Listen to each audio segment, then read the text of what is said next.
Good evening, and welcome to Storytime with Nuncle Will, A Christmas Carol by Charles Dickens, Stave 2. Now, are you sitting comfortably? Then I'll begin.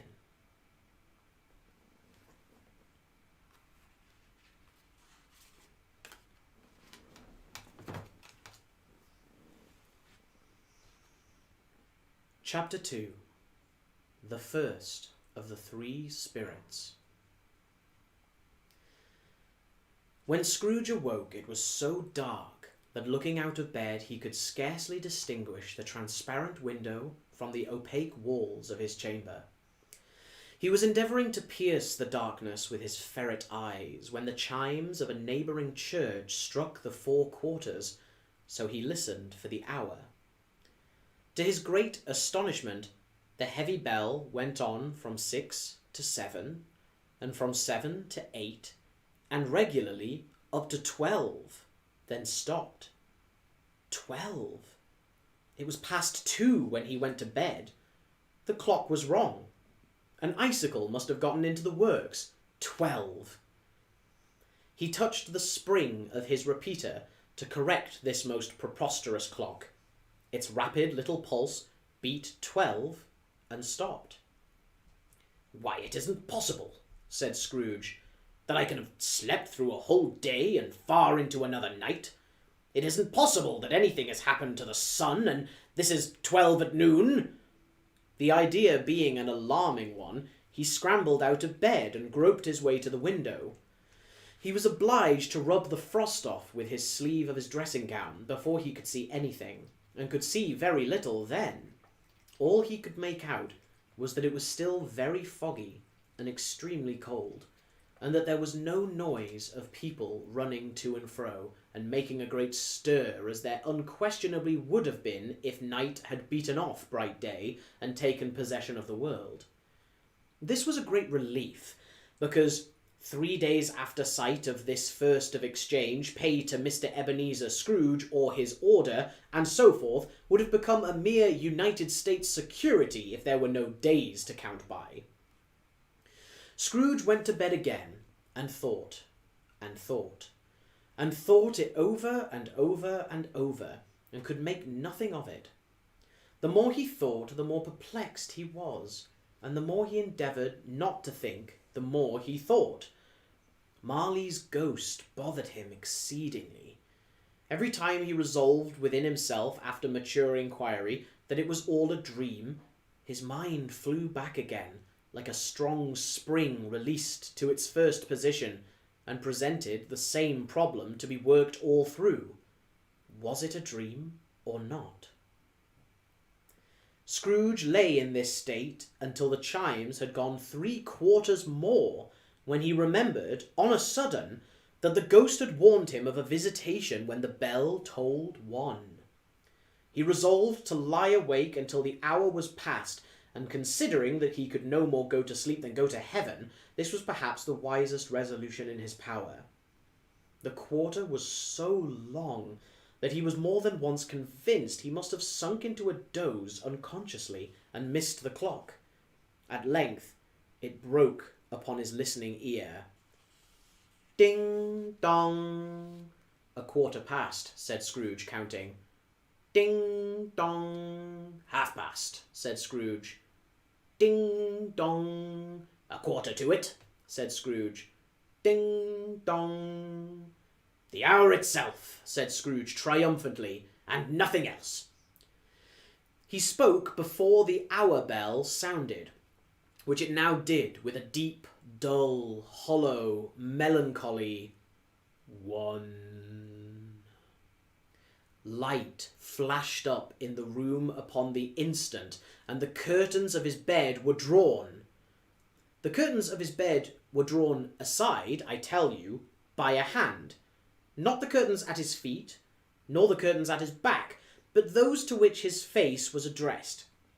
The curtains of his bed were drawn aside, and Scrooge, starting up into a half-recumbent attitude, found himself face to face with the unearthly visitor who drew them, as close to it as I am now to you, and I'm standing in the spirit at your elbow." It was a strange figure, like a child, yet not so like a child as like an old man, viewed through some supernatural medium which gave him the appearance of having receded from the view and being diminished to a child's proportions. Its hair, which hung about its neck and down its back, was white as if with age, and yet the face had not a wrinkle in it, and the tenderest bloom was on the skin. The arms were very long and muscular, the hands the same, as if its hold were of uncommon strength. Its legs and feet, most delicately formed, were like those upper members bare. It wore a tunic of the purest white, and round its waist was bound a lustrous belt, the sheen of which was beautiful. It held a branch of fresh green holly in its hand, and in a singular contradiction of that wintry emblem, had its dress trimmed with summer flowers. But the strangest thing about it was that from the crown of its head there sprung a bright, clear jet of light, by which all this was visible, and which was doubtless the occasion of its using, in its duller moments, a great extinguisher for a cap, which it now held under its arm. Even this, though, when Scrooge looked at it with increasing steadiness, was not its strangest quality.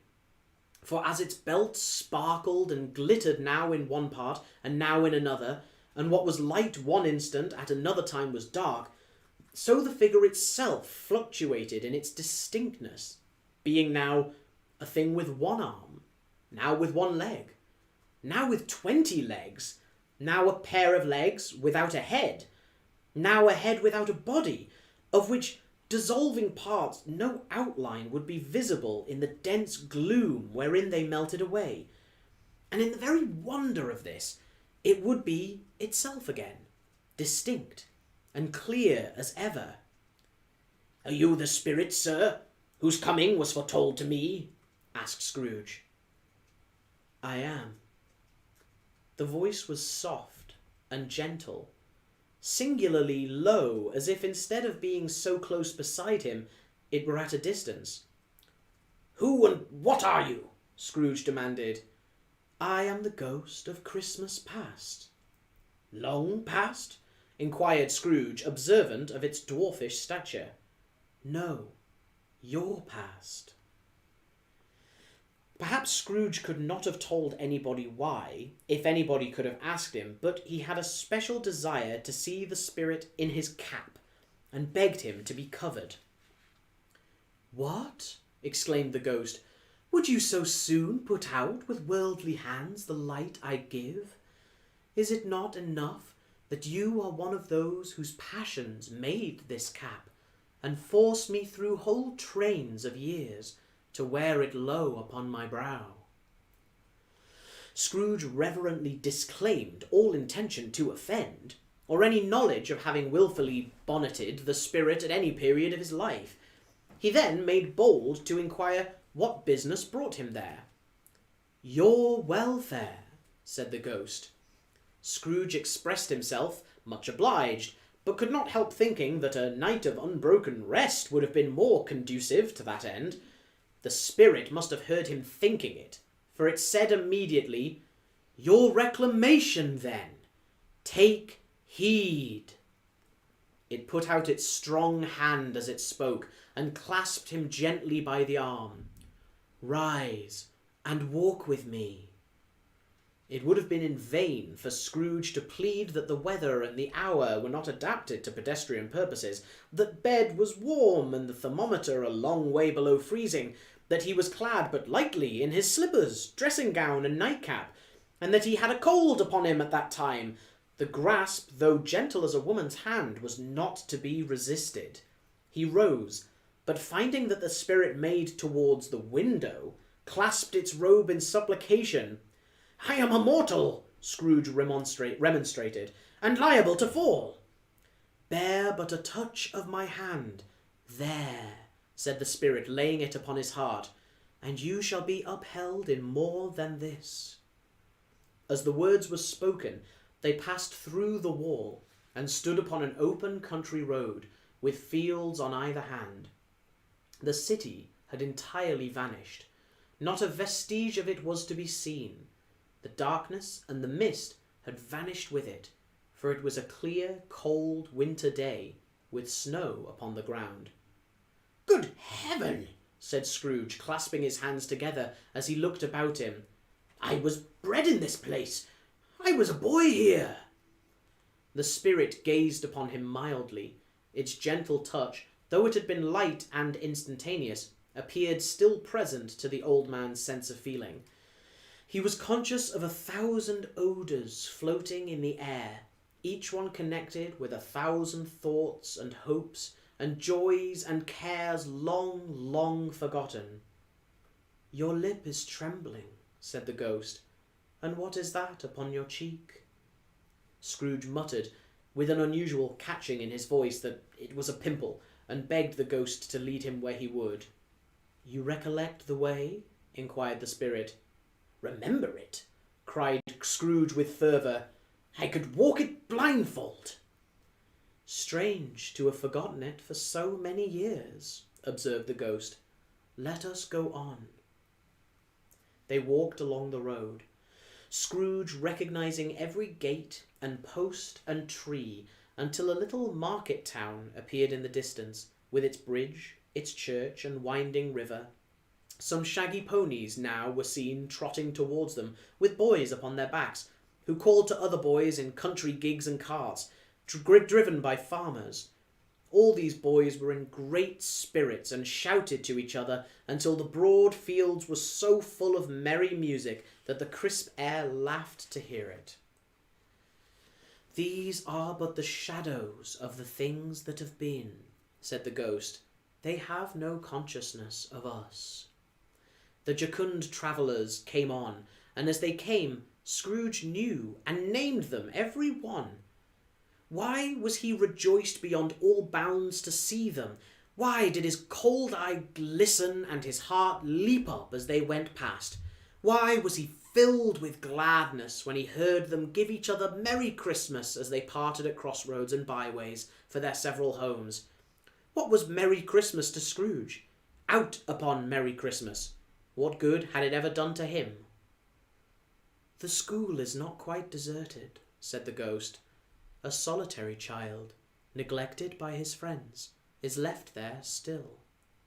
Scrooge said he knew it, and he sobbed.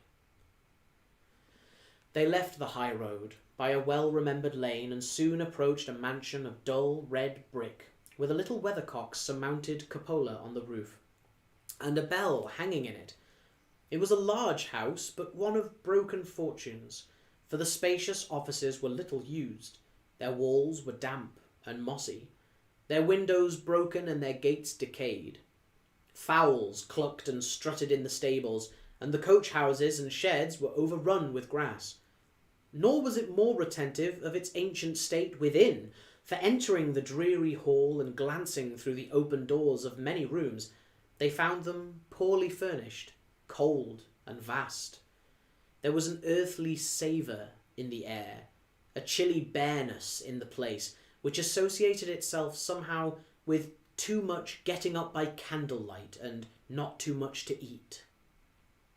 They went, the ghost and Scrooge, across the hall to a door at the back of the house.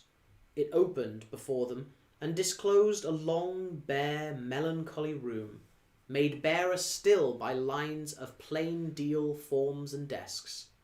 At one of these, a lonely boy was reading near a feeble fire, and Scrooge sat down upon a form and wept to see his poor, forgotten self as he had used to be. Not a latent echo in the house, not a squeak and scuffle from the mice behind the panelling, not a drip from the half-thawed water-spout in the dull yard behind, not a sigh among the leafless boughs of one despondent poplar, not the idle swinging of an empty storehouse door, no, not a clicking in the fire, but fell upon the heart of Scrooge with a softening influence, and gave a freer passage to his tears. The spirit touched him on the arm and pointed to his younger self, intent upon his reading. Suddenly, a man in foreign garments, wonderfully real and distinct to look at, stood outside the window, with an axe stuck in his belt, and leading an ass laden with wood by the bridle. "Why, it's Ali Baba!" Scrooge exclaimed in ecstasy. "It's dear old honest Ali Baba. Yes, I know. One Christmas time, when yonder solitary child was left here all alone, he did come. For the first time, just like that. Poor boy. And Valentine," said Scrooge. "And his wild brother Orson. There they go. And what's his name? Who was put down in his drawers, asleep at the gate of Damascus. Don't you see him? And the Sultan's groom turned upside down by the genie. There he is upon his head. Serve him right, I'm glad of it. What business had he to be married to the princess?" To hear Scrooge expending all the earnestness of his nature on such subjects, in a most extraordinary voice, between laughing and crying, and to see his heightened and excited face, would have been a surprise to his business friends in the city indeed. "There's the parrot!" cried Scrooge. "Green body and yellow tail, with a thing like a lettuce growing out the top of his head. There he is. Poor Robin Crusoe, he called him when he came home again after sailing round the island. Poor Robin Crusoe, where have you been, Robin Crusoe?" The man thought he was dreaming, but he wasn't. It was the parrot, you know. There goes Friday running for his life to the little creek. "Hello, hoop, hello!" Then, with a rapidity of transition very foreign to his usual character, he said in pity for his former self, "Poor boy," and cried again. "I wish," Scrooge muttered, putting his hand in his pocket and looking about him after drying his eyes with his cuff, "but it's too late now." "What is the matter?" asked the spirit. "Nothing," said Scrooge. "Nothing. There was a boy singing a Christmas carol at my door last night. I should have liked to have given him something, that's all." The ghost smiled thoughtfully and waved its hand, saying as it did so, "Let us see another Christmas." Scrooge's former self grew larger at the words, and the room became a little darker and more dirty. The panels shrunk, the windows cracked, fragments of plaster fell out of the ceiling, and the naked lathes were shown instead. But how all this was brought about, Scrooge knew no more than you do. He only knew that it was quite correct, that everything had happened so, that there he was, alone again, when all the other boys had gone home for the jolly holidays. He was not reading now, but walking up and down despairingly. Scrooge looked at the ghost, and with a mournful shaking of his head, glanced anxiously towards the door. It opened, and a little girl, much younger than the boy, came darting in and putting her arms about his neck and often kissing him, addressed him as her dear, dear brother. "I have come to bring you home, dear brother," said the child, clapping her tiny hands and bending down to laugh. "To bring you home, home, home." "Home, little Fan," returned the boy. "Yes," said the child, brimful of glee. "Home for good and all, home for ever and ever. Father is so much kinder than he used to be, that home's like heaven. He spoke so gently to me one dear night when I was going to bed that I was not afraid to ask him once more if you might come home, and he said yes, you should, and sent me in a coach to bring you, and you're to be a man," said the child, opening her eyes, "and are never to come back here. But first we're to be together all the Christmas long, and to have the merriest time in all the world." "You're quite a woman, little Fan," exclaimed the boy. She clapped her hands and laughed and tried to touch his head, but being too little, laughed again and stood on tiptoe to embrace him. Then she began to drag him in her childish eagerness towards the door, and he, nothing loath to go, accompanied her. A terrible voice in the hall cried, "Bring down Master Scrooge's box there!" And in the hall appeared the schoolmaster himself, who glared upon Master Scrooge with a ferocious condescension, and threw him into a dreadful state of mind by shaking hands with him. He then conveyed him and his sister into the veriest old well of a shivering best parlour that ever was seen, where the maps upon the wall and the celestial and terrestrial globes in the windows were waxy with cold. Here he produced a decanter of curiously light wine and a block of curiously heavy cake, and administered instalments of those dainties to the young people, at the same time sending out a meagre servant to offer a glass of something to the postboy, who answered that he thanked the gentleman, but if it was the same tap he had tasted before, he'd rather not. Master Scrooge's trunk being by this time tied on to the top of the chaise, the children bade the schoolmaster good-bye right willingly, and getting into it, drove gaily down the garden sweep, the quick wheels dashing the hoarfrost and snow from off the dark leaves of the evergreens like spray. "Always a delicate creature, whom a breath might have withered," said the ghost, "but she had a large heart." "So she had," cried Scrooge. "You're right. I'll not gainsay it, spirit. God forbid." "She died a woman," said the ghost, "and had, as I think, children." "One child," Scrooge returned. "True," said the ghost. "Your nephew?" Scrooge seemed uneasy in his mind, and answered briefly, "Yes." Although they had but that moment left the school behind them, they were now in the busy thoroughfares of a city, where shadowy passengers passed and repassed, where shadowy carts and coaches battled for the way, and all the strife and tumult of a real city were. It was made plain enough by the dressing of the shops that here, too, it was Christmas time again, but it was evening, and the streets were lighted up. The ghost stopped at a certain warehouse door and asked Scrooge if he knew it. "Know it?" said Scrooge. "Was I not apprenticed here?" They went in. At sight of an old gentleman in a Welsh wig, sitting behind such a high desk that if he had been 2 inches taller, he must have knocked his head against the ceiling, Scrooge cried in great excitement, "Why, it's old Fezziwig, bless his heart! It's Fezziwig alive again!" Old Fezziwig laid down his pen and looked up at the clock, which pointed to the hour of 7.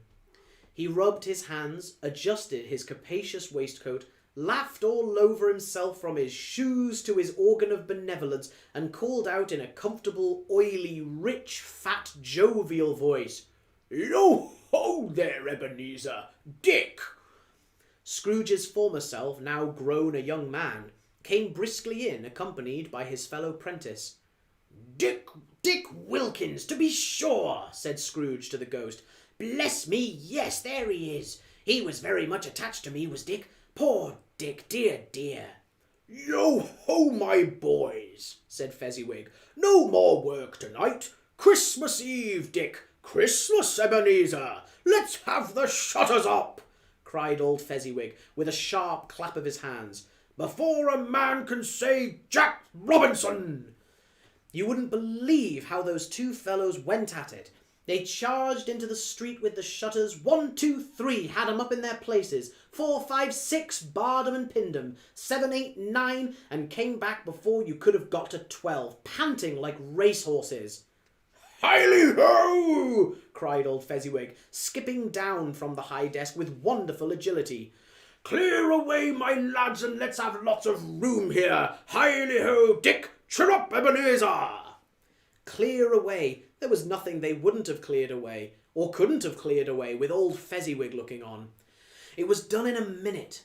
Every movable was packed off, as if it were dismissed from public life forevermore.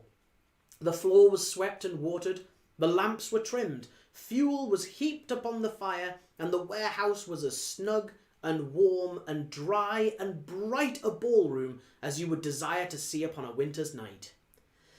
In came a fiddler with a music book, and went up to the lofty desk and made an orchestra of it, and tuned like 50 stomach aches. In came Mrs. Fezziwig, one vast substantial smile. In came the 3 Miss Fezziwigs, beaming and lovable. In came the 6 young followers, whose hearts they broke. In came all the young men and women employed in the business. In came the housemaid with her cousin, the baker. In came the cook with her brother's particular friend, the milkman. In came the boy from over the way who was suspected of not having board enough from his master, trying to hide himself behind the girl from next door, but one who was proved to have had her ears pulled by her mistress. In they all came, one after another, some shyly, some boldly, some gracefully, some awkwardly, some pushing, some pulling. In they all came, anyhow and everyhow. Away they all went, 20 couple at once, hands half round and back again the other way, down the middle and up again, round and round in various stages of affectionate grouping. Old top couple always turning up in the wrong place, new top couple starting off again. As soon as they got there, all top couples at last, and not a bottom one to help them. When this result was brought about, old Fezziwig, clapping his hands to stop the dance, cried out, "Well done!" And the fiddler plunged his hot face into a pot of porter, especially provided for that purpose. But scorning rest upon his reappearance, he instantly began again, though there were no dancers yet, as if the other fiddler had been carried home exhausted on a shutter, and he were a brand new man resolved to beat him out of sight or perish. There were more dances, and there were forfeits, and more dances, and there was cake, and there was negus, and there was a great piece of cold roast, and there was a great piece of cold boiled, and there were mince pies and plenty of beer. But the great effect of the evening came after the roast and boiled, when the fiddler, an artful dog, mind, the sort of man who knew his business better than you or I could have told it him, struck up Sir Roger de Coverley. Then old Fezziwig stood out to dance with Mrs. Fezziwig, top couple too, with a good stiff piece of work cut out for them, 3 or 4 and 20 pair of partners. People who were not to be trifled with, people who would dance and had no notion of walking. But if they had been twice as many, 4 times, old Fezziwig would have been a match for them. And so would Mrs. Fezziwig. As to her, she was worthy to be his partner in every sense of the term. If that's not high praise, tell me higher and I'll use it. A positive light appeared to issue from Fezziwig's calves. They shone in every part of the dance like moons. You couldn't have predicted at any given time what would become of them next. And when old Fezziwig and Mrs. Fezziwig had gone all through the dance, advance and retire, hold hands with your partner, bow and curtsy, corkscrew, thread the needle and back again to your place, Fezziwig cut so deftly that he appeared to wink with his legs, and came upon his feet again without a stagger. When the clock struck 11, this domestic ball broke up. Mr. and Mrs. Fezziwig took their stations, one on either side the door, and shaking hands with every person individually as he or she went out, wished him or her a Merry Christmas. When everybody had retired but the 2 prentices, they did the same to them, and thus the cheerful voices died away, and the lads were left to their beds, which were under a counter in the back shop. During the whole of this time, Scrooge had acted like a man out of his wits. His heart and soul were in the scene, and with his former self. He corroborated everything, remembered everything, enjoyed everything, and underwent the strangest agitation. It was not until now, when the bright faces of his former self and Dick were turned from them, that he remembered the ghost, and became conscious that it was looking full upon him, while the light upon its head burnt very clear. "A small matter," said the ghost, "to make these silly folks so full of gratitude." "Small!" echoed Scrooge. The spirit signed to him to listen to the 2 apprentices, who were pouring out their hearts in praise of Fezziwig, and when he had done so, said, "Why is it not? He has spent but a few pounds of your mortal money, 3 or 4 perhaps. Is that so much that he deserves this praise?" "It isn't that," said Scrooge, heated by the remark, and speaking unconsciously like his former, not his latter self. "It isn't that, spirit. He has the power to render us happy or unhappy, to make our service light or burdensome, a pleasure or a toil. Say that his power lies in words and looks, in things so slight and insignificant that it is impossible to add and count him up. What then? The happiness he gives is quite as great as if it cost a fortune." He felt the spirit's glance and stopped. "What is the matter?" asked the ghost. "Nothing particular," said Scrooge. "Something, I think," the ghost insisted. "No," said Scrooge. "No, I should like to be able to say a word or two to my clerk just now. That's all." His former self turned down the lamps as he gave utterance to the wish, and Scrooge and the ghost again stood side by side in the open air. "My time grows short," observed the spirit. "Quick." This was not addressed to Scrooge, or to anyone whom he could see, but it produced an immediate effect, for again Scrooge saw himself. He was older now, a man in the prime of life. His face had not the harsh and rigid lines of later years, but it had begun to wear the signs of care and avarice. There was an eager, greedy, restless motion in the eye, which showed the passion that had taken root and where the shadow of the growing tree would fall. He was not alone, but sat by the side of a fair young girl in a mourning dress, in whose eyes there were tears which sparkled in the light and shone of the ghost of Christmas past. "It matters little," she said softly, "to you, very little. Another idol has displaced me, and if it can cheer and comfort you in times to come, I would have tried to do. I have no just cause to grieve." "What idol has displaced you?" he rejoined. "A golden one." "This is the even-handed dealing of the world," he said. "There is nothing on which it is so hard as poverty. If there is nothing it professes to condemn with such severity of the pursuit of wealth." "You fear the world so much," she answered gently. "All your other hopes have merged into the hope of being beyond the chance of its sordid reproach. I've seen your nobler aspirations fall off one by one until the master passion, gain, engrosses you." "What then?" he retorted. "Even if I have grown so much wiser, what then? I'm not changed towards you." She shook her head. "Am I?" "Our contract is an old one. It was made when we were both poor and content to be so, until in good season we could improve our worldly fortune by our patient industry. You were changed. When it was made, you were someone else." "I was a boy," he said impatiently. "Your own feeling tells you that you were not what you are," she returned. "I am. That which promised happiness when we were one in heart is fraught with misery now that we are two. How often and how keenly I have thought of this, I will not say. It is enough that I have thought of it, and can release you." "Have I ever sought release?" "In words, no, never." "In what then?"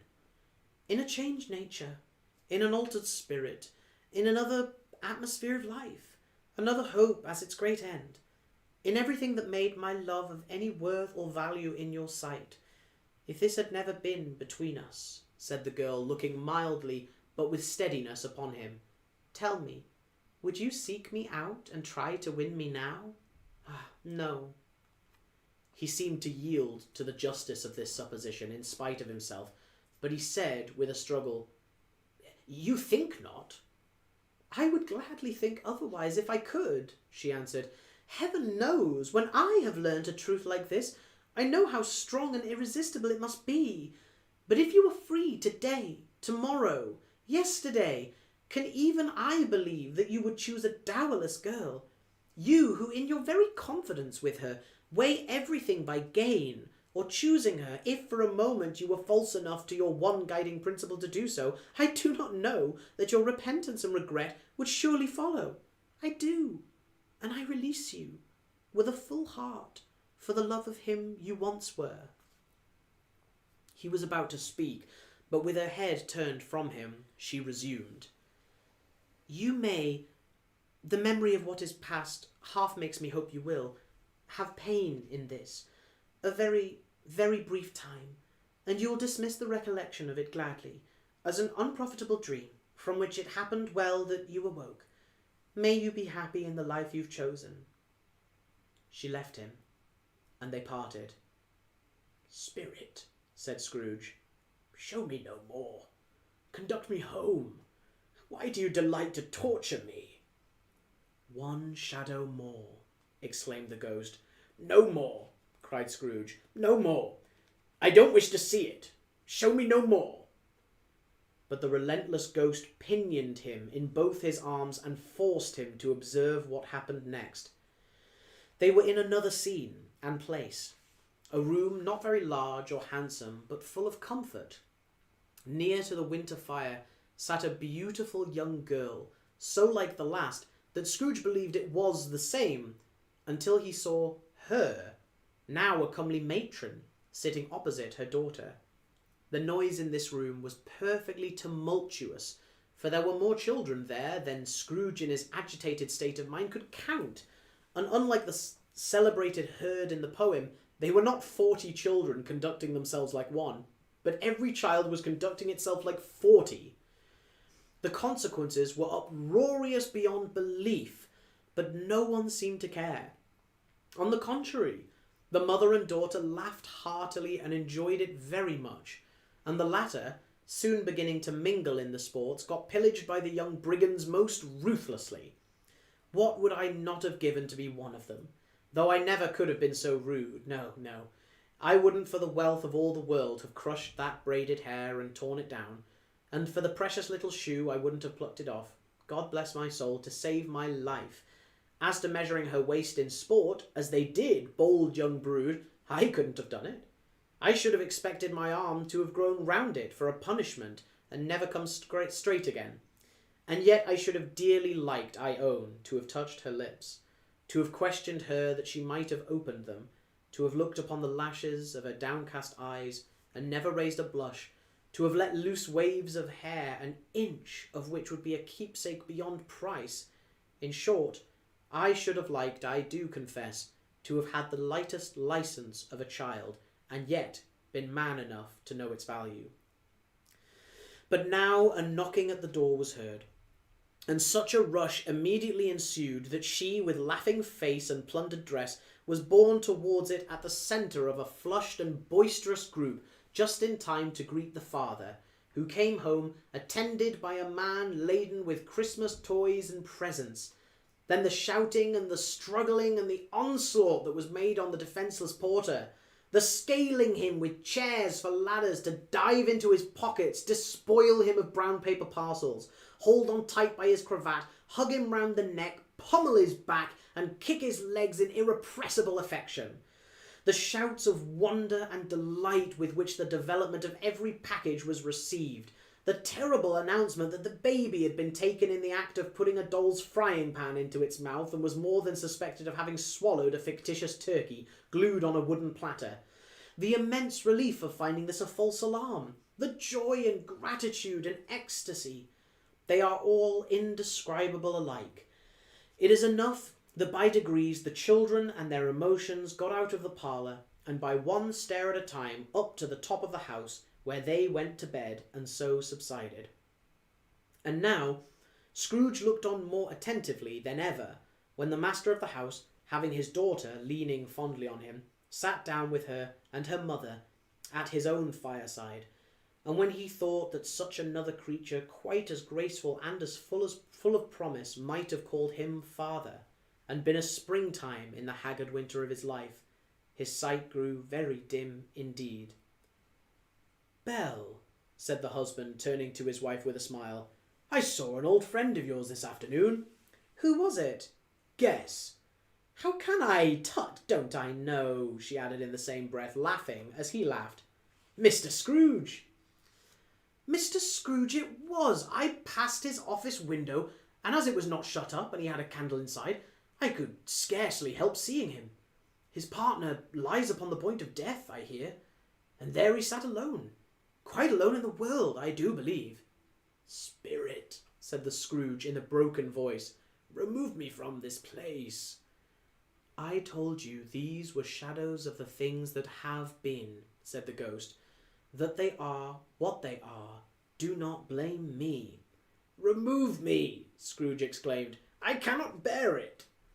He turned upon the ghost, and seeing that it looked upon him with a face in which some strange way there were fragments of all the faces it had shown him, wrestled with it.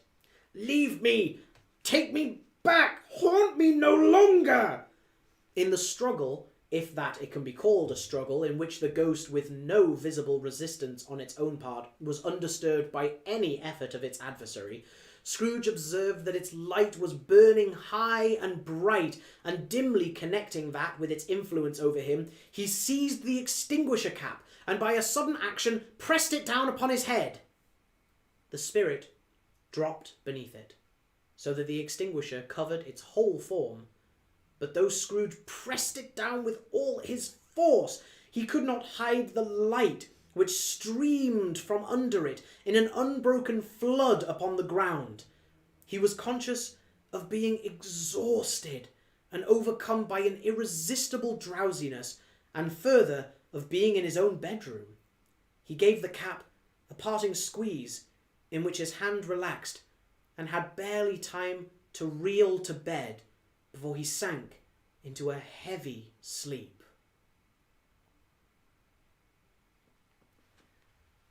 And that is where we'll leave it for tonight. We'll see you next time for Stave 3. God rest you, merry gentlemen, let nothing you dismay. For Jesus Christ our Saviour was born on Christmas Day, to save us all from Satan's power when we were gone astray. Oh, tidings of comfort and joy, comfort and joy. Oh, tidings of comfort and joy. From God our Heavenly Father a blessed angel came, and unto certain shepherds brought tidings of the same, how that in Bethlehem was born the Son of God by name. Oh, tidings of comfort and joy, comfort and joy. Oh, tidings of comfort and joy. The shepherds at those tidings rejoiced much in mind, and left their flocks a-feeding in tempest, storm, and wind, and went to Bethlehem straightway this blessed babe to find. Oh, tidings of comfort and joy, comfort and joy. Oh, tidings of comfort and joy. God rest you, merry gentlemen, let nothing you dismay. For Jesus Christ our Saviour was born on Christmas Day.